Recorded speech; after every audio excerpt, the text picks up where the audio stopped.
mean, because it's been suggested that you were going off the rails, basically. You know, that you've seen the tabloid headlines, haven't you, in that period? That you were going out partying and obviously other things. The reality of what they say is not the reality. I think they was calling me a party boy and all this before, you know, I was doing any of this. So I think people's perception of me was a lot different to the reality of what I was living.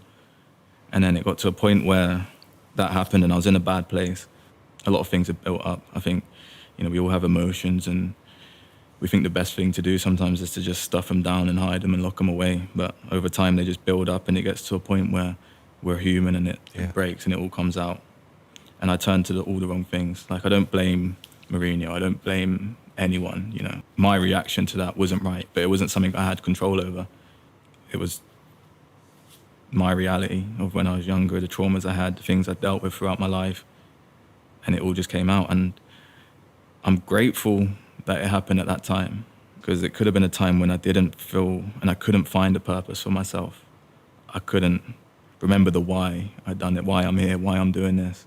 So with football, and not just football, just being young, wanting to live the life that I want to live after this, and when it's done and when football's done, that gave me something extra to hold on to and another reason why I need to stop.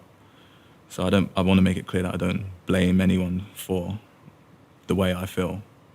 It's always been me against myself in everything. I think I've always been my own hero and my own biggest enemy. So it's getting to a time when I need to be more vulnerable, let people understand me.